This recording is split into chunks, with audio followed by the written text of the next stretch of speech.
오늘 우리에게 주시는 하나님의 말씀은 사도행전 2장 42절에서 47절까지의 말씀입니다. 오늘은 다 같이 한 목소리로 합독하겠습니다. 저희가 사도의 가르침을 받아 서로 교제하며 떡을 떼며 기도하기를 전혀 힘쓰니라.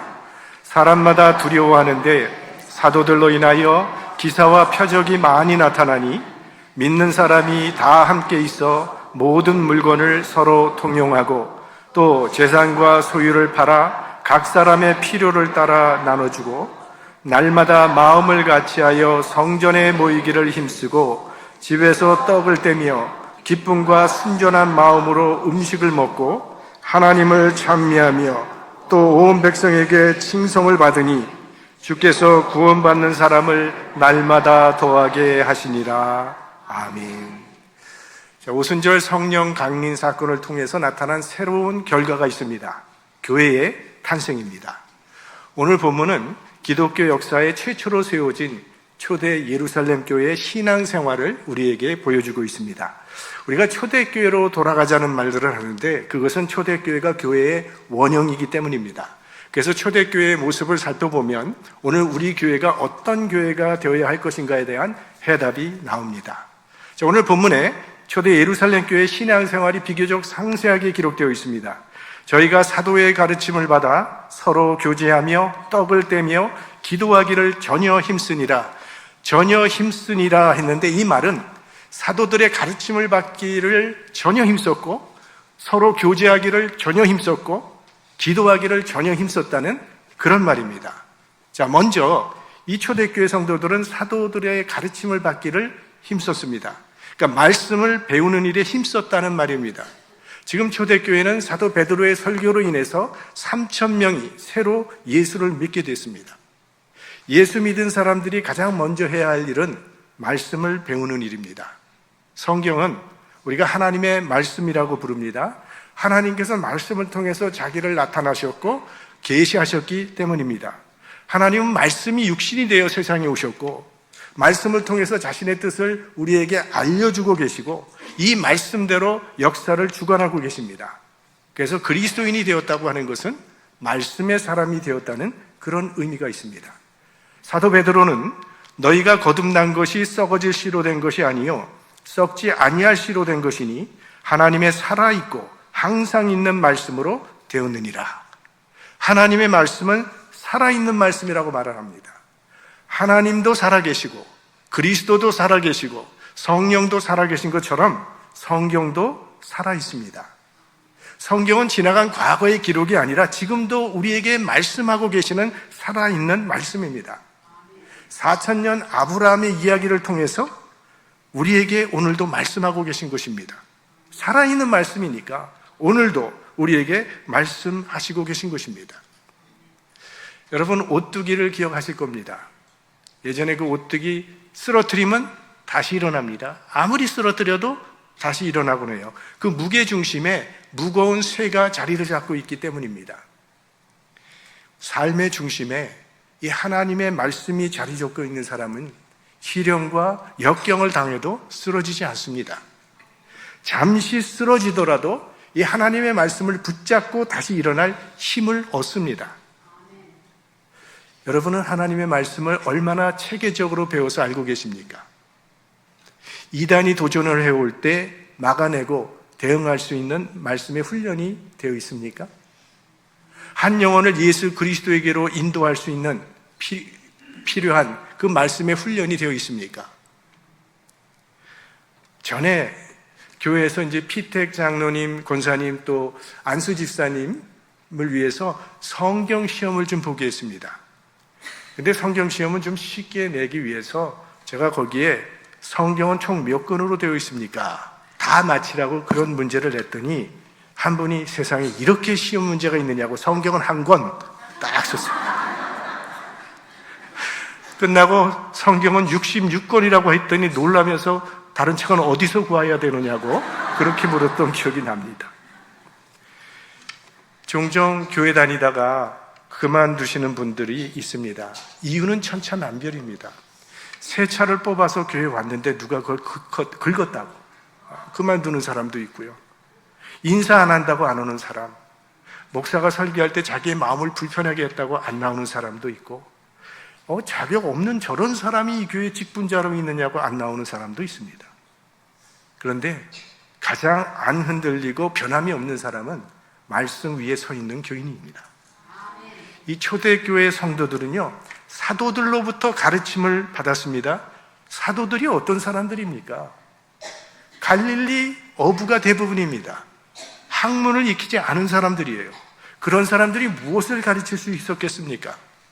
그런데도 성도들은 사도들의 말씀을 듣고자 모였다고 했는데, 왜냐하면 그들이 듣고 싶어 했던 것은 세상 이야기나 철학이 아니라 예수님의 이야기였던 것이기 때문입니다.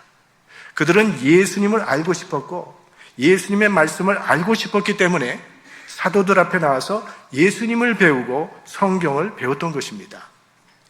교회는 하나님의 말씀을 배우고 가르치면서 살아계신 하나님을 경험하는 것입니다. 인간의 철학과 사상으로는 인간을 구원할 수도 없고 변화시킬 수도 없습니다. 오직 하나님의 말씀만이 인간을 구원할 수 있는 능력임을 믿습니다. 성경은 하나님의 감동으로 된 책이기 때문에 배우고 가르치는 가운데 놀라운 하나님의 능력이, 그리고 변화의 역사가 일어나게 되어 있습니다. 많은 사람들이 한국교회의 위기를 말하고 있습니다. 개혁해야 된다고 말을 합니다. 무엇이 위기일까요?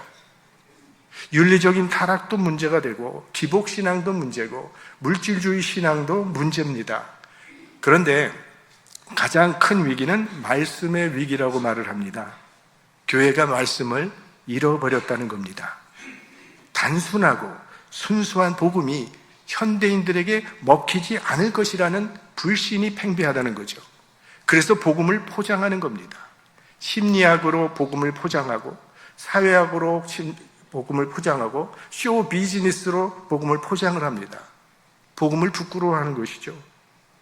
교회가 살 길은 복음을 부끄러워하지 않는 것입니다. 교회는 말씀을 선포해야 합니다. 하나님의 말씀이 복음의 성격대로 선포되는 것에 하나님의 능력이 나타나게 되기 때문입니다. 초대 예루살렘 교회도 초기에는 좀 심각한 문제가 발생한 적이 있습니다. 이제 우리가 곧 보겠지만 사도행전 6장에 가시면 헬라파 유대인과 히브리파 유대인 사이에 불화가 생겨서 교회가 갈라질 위기에 처하게 되었습니다. 그런데 그 문제가 왜 발생했는지 사도 베드로가 자백을 합니다. 사도행전 6장 2절에 보면 우리가 하나님의 말씀을 제쳐놓고 공계를 일삼는 것이 마땅치 아니하니, 그러니까 우리가 하나님의 말씀을 제쳐놓고 접대를 일삼았기 때문이라고 지금 그렇게 말을 합니다. 말씀을 선포해야 할 사도들이 음식을 나눠주고 구제 사역에 치중하느라고 말씀을 소홀히 했던 거예요. 이것은 구제가 중요하냐 말씀이 중요하냐 그 문제가 아닙니다. 사도들의 우선순위는 말씀 사역이라는 그런 말입니다. 말씀이 사라져버린 초대교회는 그때부터 심각한 문제가 발생하게 되었던 거죠. 그래서 그때부터 사도들은 이제 우리는 말씀 전하는 일에 전무하겠다고 결단을 하고 실천을 했더니 그 문제가 해결이 되고 교회는 다시 부흥하기 시작했습니다. 만약 오늘부터 우리 교회의 예배 순서에서 다른 것은 다 그대로 하지만 설교는 빼놓고 한다면 어떻게 될 것 같습니까?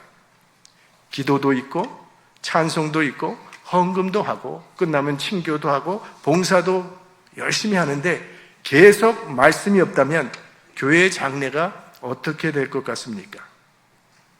믿음은 들음에서 난다고 했습니다. 사도들은 말씀을 선포하고 교인들은 말씀을 들을 때 건강한 교회가 되는 것입니다. 우리 교회가 말씀의 반석 위에 세워진 건강한 교회가 되기를 소원합니다. 그 다음에 그들은 성도의 교제에 힘썼습니다. 자, 말씀은 하나님과의 관계를 세워줍니다. 그리고 교제는 사람과의 관계를 세워줍니다. 이 기독교 신앙의 핵심을 요약한 사도신경, 오늘도 우리가 사도신경을 했는데 그 맨 밑부분에 보면 성도가 서로 교통하는 것과 라는 문구가 나옵니다. 이것은 성도의 교제가 우리 신앙생활의 필수적인 요소임을 선언하는 것입니다. 그러니까 신앙은 위로는 하나님과의 교제고 옆으로는 성도 간의 교제라는 거예요. 한 서기관이 예수님께 물었습니다. 모든 계명 중에 첫째가 하는 계명이 무엇입니까? 그때 예수님의 대답은 내 마음을 다하고 목숨을 다하고 뜻을 다하여 주 너의 하나님을 사랑하라 하셨으니 이것이 크고 첫째 되는 계명이요 둘째는 그와 같으니 내 이웃을 내 몸과 같이 사랑하라. 그러니까 예수님께서는 이 신앙의 핵심을 하나님과의 관계와 이웃과의 관계로 정리하셨어요. 그래서 기독교는 사람과의 관계를 끊고 혼자서만 도를 닦겠다는 태도를 인정하지 않는 것입니다. 불교는 철저하게 관계를 끊는 종교입니다. 다 버리고 떠나는 겁니다. 그리고 버리고 떠난 식구를 다시는 만나주지 않는 것이 그 스님의 큰 도력이 됩니다.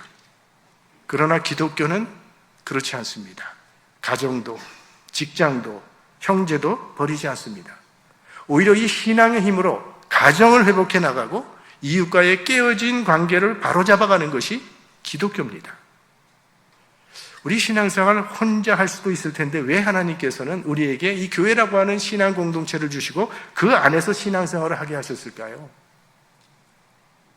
서로 사랑하고 격려해주며 세워주는 그 성도의 교제 안에 있을 때 우리의 신앙이 가장 건강하게 성장할 수 있기 때문입니다. 자, 신앙은 먼저는 하나님의 말씀을 배움으로 성장한다고 말씀드렸는데 우리 그리스도인에게는 또 하나의 매우 중요한 배움의 터가 있습니다. 그것은 형제의 경험과 신앙입니다.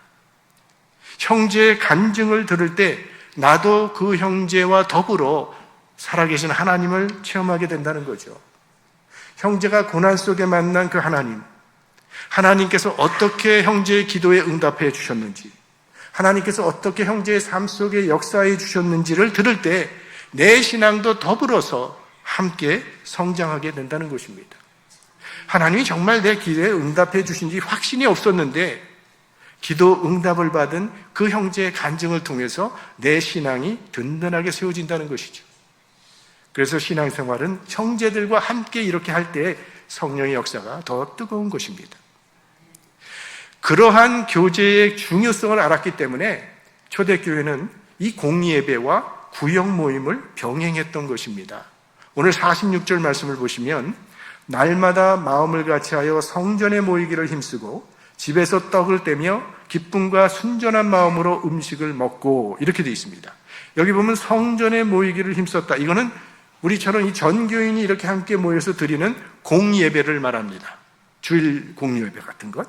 그리고 집에서 떡을 뗐다는 것은 집에서 식탁 교제를 했다는 말이죠.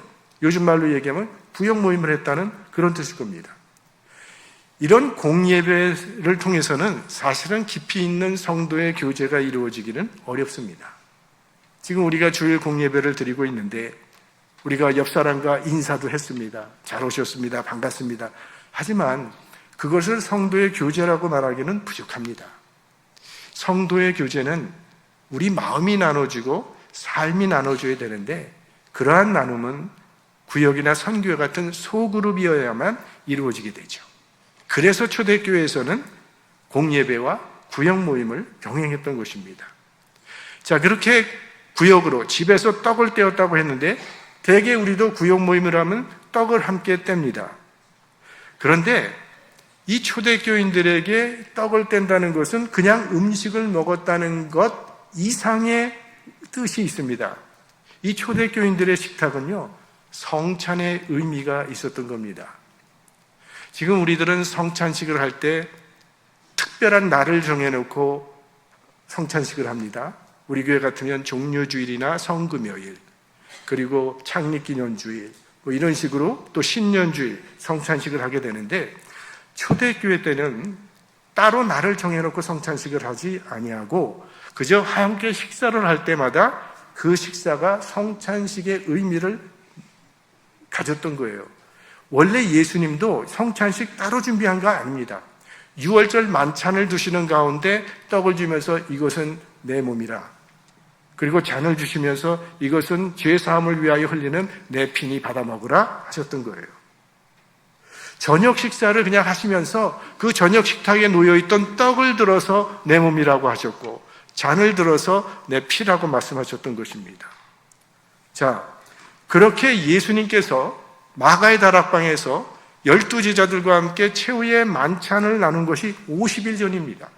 지금은 오순절이니까 예수님께서 승천하신 지 열흘밖에 되지 않은 그때입니다. 그러니 교인들이 식탁에서 음식을 나눌 때 무슨 생각을 했겠습니까?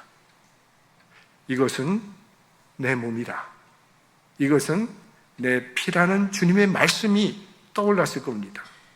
그래서 초대교인들에게 이 식탁이라고 하는 것은 곧 주님을 만나는 장소요, 주님의 임재가 있는 장소였어요. 그래서 같이 모여서 먹는 그 자체가 성찬의 의미가 부여된 아주 거룩한 성도의 교제였습니다. 우리가 구역이나 선교의 모임에서 그렇게 주님을 중심으로 식탁 교제를 한다면 얼마나 아름다운 교제가 되겠습니까? 우리들이 함께 모여 떡을 뗄 때마다 그런 은혜가 있게 되기를 축복합니다. 자, 우리 가운데는 공예배는 참석하시지만 구역 모임이나 선교회 모임에는 참석하지 않는 분들이 계신 줄 압니다. 여러 가지 이유가 있을 수 있겠죠. 교회 온 지 얼마 되지 않아서 아는 사람이 없어서 서먹서먹해서 안 나오시는 분들도 계시겠고, 또 모임에 가서 사람들과 어울리는 것이 불편하기 때문에 오지 않는 사람들도 있을 거고, 전혀 관심이 없어서 안 오는 분도 있을 거고, 마음을 먹고 갔는데 모임에서 상처를 받았기 때문에 더 이상 나가지 않는 분들도 있을 것입니다. 저마다 다 사정이 있다는 거 압니다.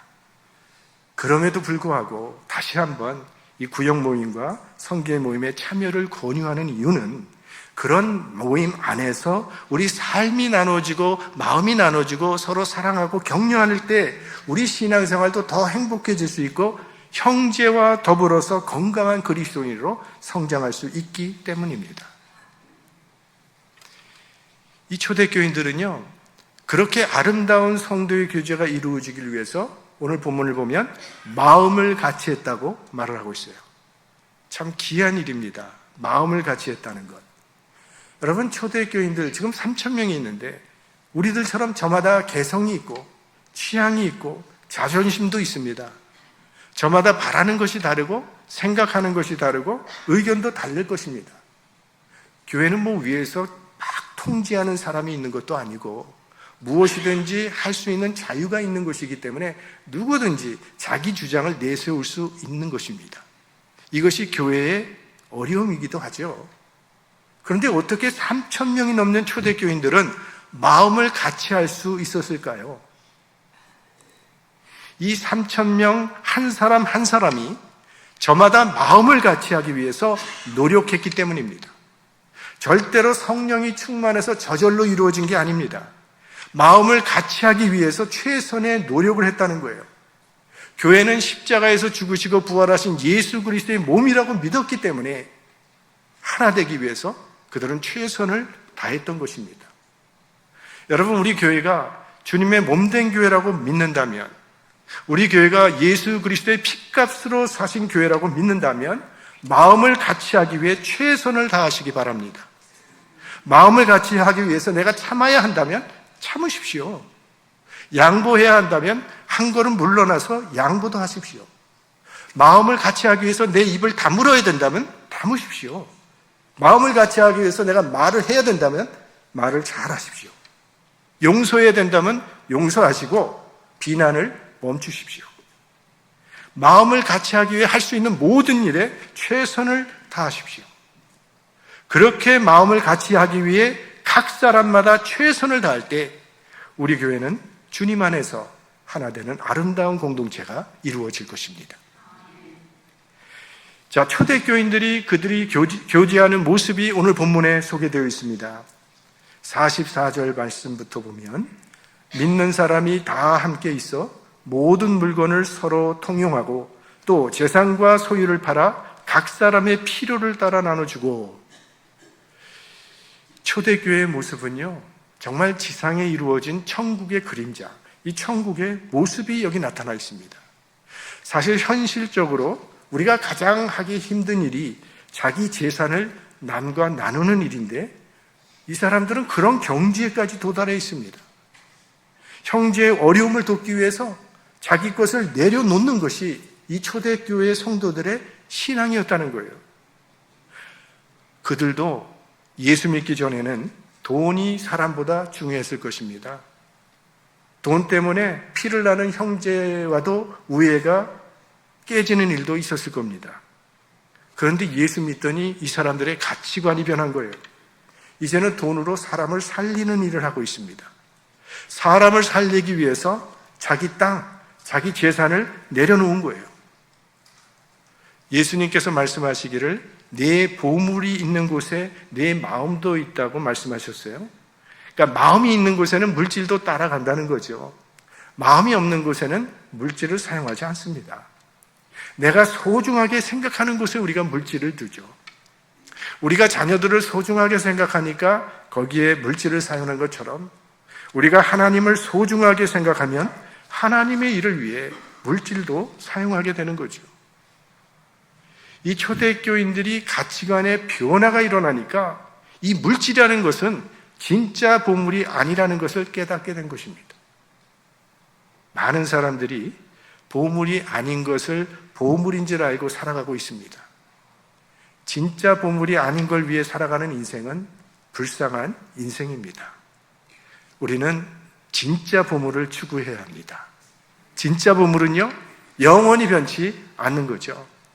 내 인생을 영원히 행복하게 만들어주고 내 인생을 영원히 안전하게 지켜주고 내가 영원히 의지하며 살아갈 수 있는 보물, 그게 진짜 보물입니다.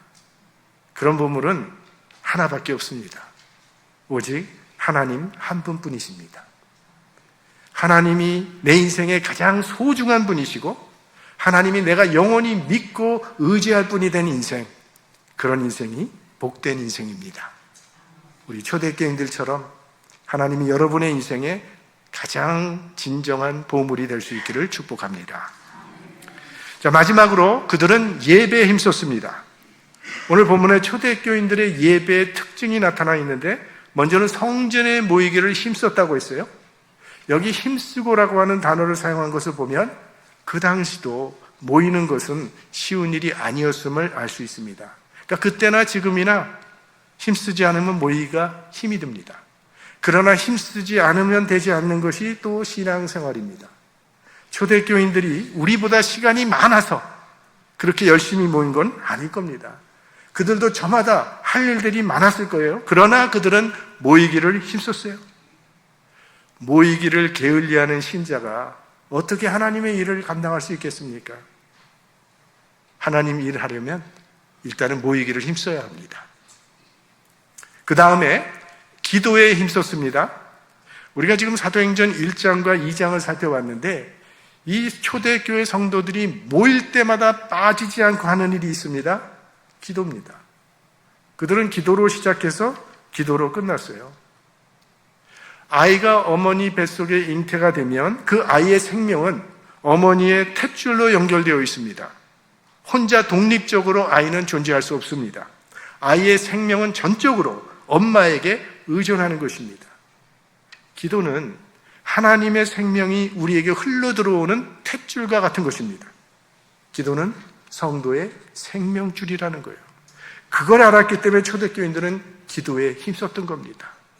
그렇다면 우리도 기도에 힘써야 할 것입니다. 또 그들의 예배는요, 기쁨이 넘쳤다고 했어요. 기쁨이 충만한 예배였습니다. 사업이 잘 돼서 기뻤던 게 아니고 물질이 풍족해서 기뻤던 게 아니라 구원의 감격이 있었고 하나님 나라에 대한 약속이 있었기 때문에 그들의 예배는 기쁨이 충만했습니다. 우리의 예배도 신령한 기쁨이 충만한 예배가 되기를 소원합니다. 여러분, 예배드리러 교회에 나올 때 그게 의무가 아니라 기쁨이 되기를 바라요. 사모하며 기다려지는 예배가 될 수 있기를 바랍니다. 그리고 그들은 하나님을 찬미했습니다. 찬양했습니다. 만남이 행복해지면 기쁨이 충만해지게 되죠. 그리고 그 기쁨이 음악으로 표현될 때 그것을 우리는 찬양이라고 말을 하는데, 아름답고 풍성한 사랑의 교제 속에서 그들은 행복에 겨워서 하나님을 찬미했다는 거예요. 그러니까 이 찬미는 음악적인 기교나 기술을 초월한 영혼의 고백이요, 구원자를 향한 감사의 언어였습니다. 우리가 찬양할 때 우리의 찬양도 이렇게 하나님이 기뻐 받으시는 영혼의 고백이 되기를 바랍니다. 자, 이렇게 초대교회의 신앙생활을 우리가 살펴봤는데 이러한 초대교회에는 두 가지 열매가 나타났습니다. 마지막 47절 말씀을 우리 한 목소리로 보겠습니다. 온 백성에게 칭송을 받으니 주께서 구원받는 사람을 날마다 더하게 하시니라. 첫 번째 열매는 온 백성에게 칭송을 받았다, 이렇게 되어 있어요. 교회와 교인은 사람들로부터 칭찬을 받아야 합니다. 뭔가는 다르다는 칭찬을 받을 수 있어야 합니다. 예수님께서 말씀하시기를 이같이 너희 빛을 사람 앞에 비추게 하여 저희로 너희 착한 행실을 보고 하늘에 계신 너희 아버지께 영광을 돌리게 하라. 교회와 교인이 하는 일들이 사회의 빛이 되어야지 사회에 손가락질 받는 교회와 손가락질 받는 교인이 돼서는 안 된다는 거죠. 오늘 교회에게 주어진 중요한 책임이 있다면 교회다운 교회가 되는 겁니다. 우리 교인에게 주어진 중요한 책임이 있다면 교인다운 교인이 되는 것입니다. 우리가 교인다운 교인이 되고 우리 교회가 교회다운 교회가 된다면 하나님은 우리와 우리 교회를 통해서 하나님의 역사를 이루어 나가실 것입니다. 그리고 마지막으로 주께서 구원받는 사람을 날마다 더하게 하시니라. 여기 보면 주께서 구원받는 사람을 더하게 하시니라. 그러니까 교회 부흥은요, 하나님께서 하시는 겁니다. 사람이 인위적으로 이루는 게 아니에요. 교회 부흥은 하나님이 하세요. 아무리 열심히 해도 하나님이 부어주시지 않으면 절대 안 됩니다. 근데 별로 하는 것도 없는데 하나님이 보내주시면 교회가 막 부흥을 하는 것을 저도 경험해 봤습니다. 교회가 교회되기만 하면 하나님께서 구원받는 사람을 날마다 더하는 은혜를 주시겠다고 하십니다. 그래서 초대교회가 하나님의 구원 역사에 쓰임받는 축복의 통로가 될 수 있었던 것입니다.